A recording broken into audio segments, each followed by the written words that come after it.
भाग गए और पता नहीं अब तो कहाँ है वो, शायद कांग्रेस आला कमान को भी पता नहीं। और भागम भाग का शो हटा तो लगता है मिस्टर इंडिया का शो भी शुरू हो गया था साथ साथ। मुख्यमंत्री जी मुख्यमंत्री रहते हुए 40 घंटे तक गायब हो गए, अदृश्य हो गए थे। राज भगवान के भरोसे था, 3.5 करोड़ जनता भगवान के भरोसे थी। और पिछले 48 घंटे से कांग्रेस के विधायक मिस्टर इंडिया बन गए। उनका भी कोई ठिकाना नहीं, लोग उनसे संपर्क नहीं कर पा रहे, शायद कोई फोन से कभी बातचीत हो जाए तो हो जाए, लेकिन जनता के लिए तो वो अदृश्य है। और मिस्टर इंडिया तो ये सरकारी है, 4 साल तक ये सरकार अदृश्य रही। यहाँ के आदिवासी मूलवासियों के लिए तो इस सरकार ने कोई काम ही नहीं किया। तो पूरे तरीके से इन्होंने झारखंड को एक फिल्म थिएटर का शो बनाकर रखा हुआ है।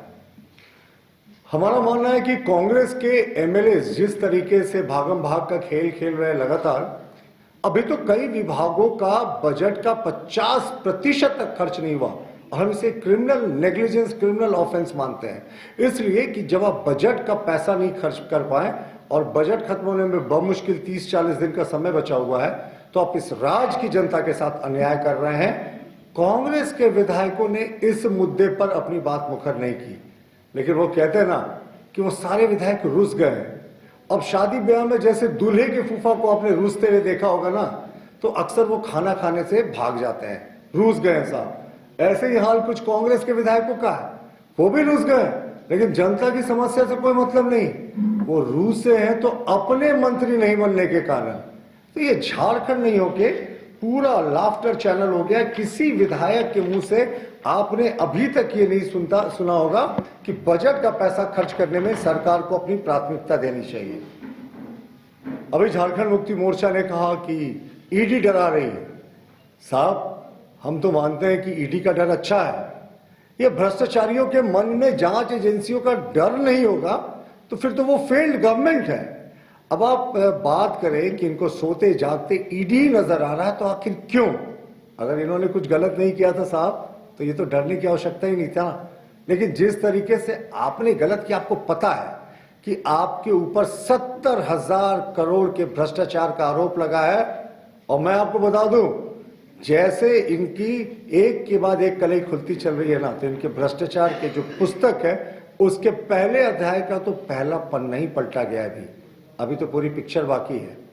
और जहां तक ईडी के परफॉर्मेंस के बारे में ये बात करते हैं, तो मुझे लगता है आंकड़े जो हैं वो सबसे ज्यादा बोलते हैं।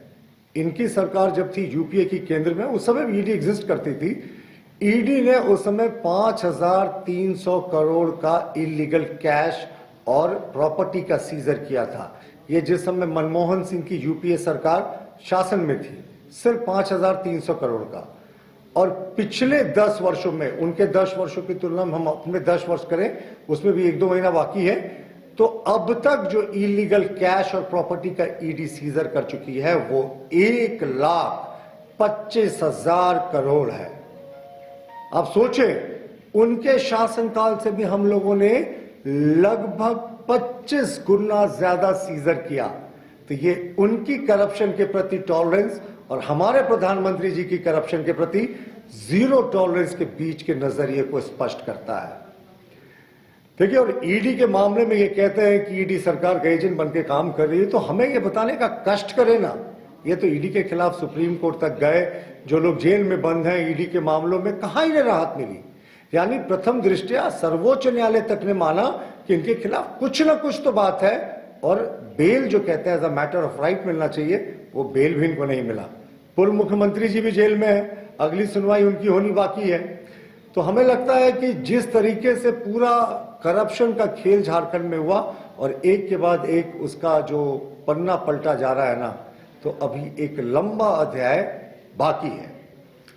और अगर जातीय जनगणना की हम बात करें, तो जातीय जनगणना हमारी जो पिछड़ी जातियां हैं ना, वो उनका विकास हमारी केंद्र सरकार की सर्वोच्च प्राथमिकता में है।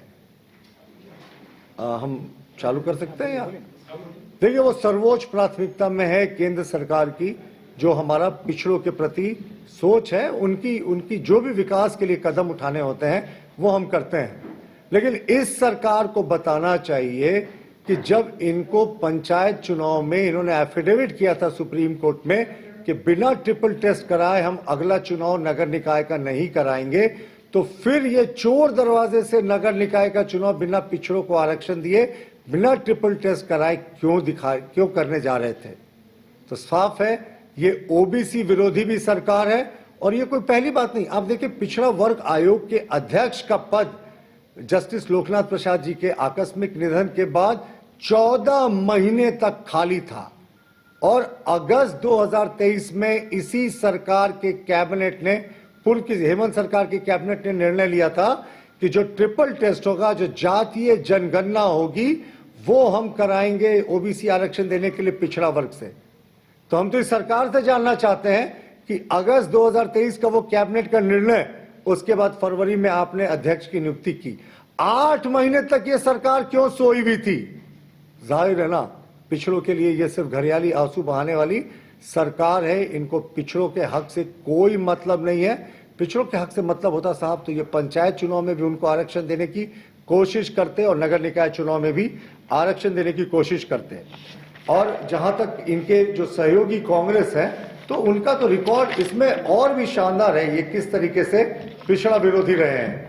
आपको याद होगा मंडल कमीशन में बीपी मंडल साहब को 1978 के जुलाई में उस कमीशन का चेयरमैन नियुक्त किया गया था कि पिछड़ों के लिए आप एक कुछ फॉर्मूला सुझाएं। उन्होंने 1980 में अपनी रिपोर्ट जमा की थी।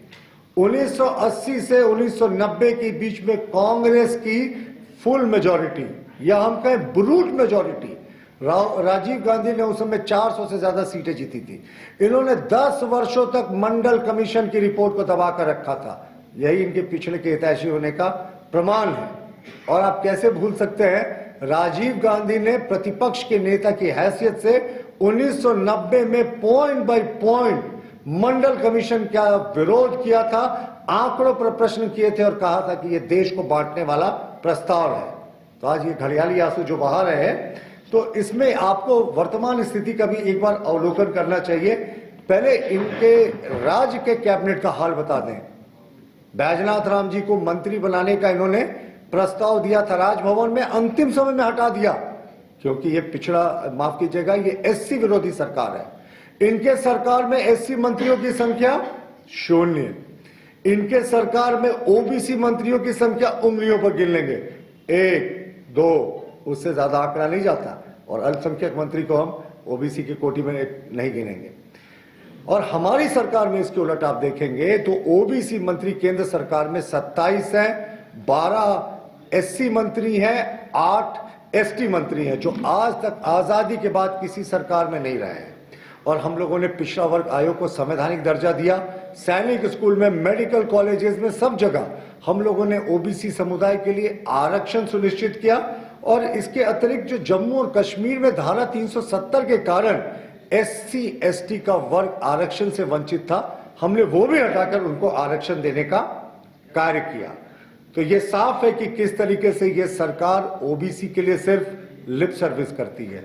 ये सिर्फ घड़ियाली आंसू बहाते हैं। इनको पता है अभी इन्होंने क्या किया, कार्मिक विभाग साहब करेगा, अब एक एसओपी बनेगा, यानी स्टैंडर्ड ऑपरेटिंग प्रोसीजर, फिर वो लागू होगा, फिर वो पिछड़ा वर्ग आयोग के पास जाएगा, तब पिछड़ा वर्ग आयोग शायद कुछ निर्णय लेने की स्थिति में हो, तब तक आचार संहिता लागू हो जाएगा लोकसभा चुनाव का।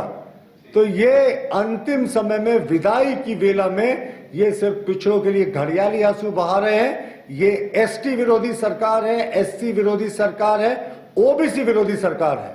और एसटी तो मैं इसलिए कहता हूं ना कि कोई माइनिंग लीज देने की बात होती है, माननीय मुख्यमंत्री जी खुद ले लेते हैं, अपने परिजनों को दे देते हैं। मैं परिजनों का नाम रिपीट नहीं करना चाहता, विधायक प्रतिनिधि की पत्नी को दे देते हैं, अपने कॉकस के लोगों को दे देते हैं, लेकिन किसी आम आदिवासी को नहीं देते। तो ये पूरे तरीके से फेल्ड गवर्नमेंट है। और हमारा मानना है कि जातीय ओबीसी के हम जो उनका उत्थान है उसके लिए पूरे तरीके से समर्पित है। लेकिन सरकार को जवाब देना चाहिए कि इनको 4.25 वर्ष का समय क्यों लग गया जातीय जनगणना का आदेश देने में, वो भी तब जब लोकसभा का आचार संहिता किसी भी समय लग सकता है। और आदेश हुआ, अभी तो मैंने कहा ना एसओपी नहीं बना, फिर ये जाएगा, सर्वे होगा, तो ये इनको पता है। एक इनके पास सिर्फ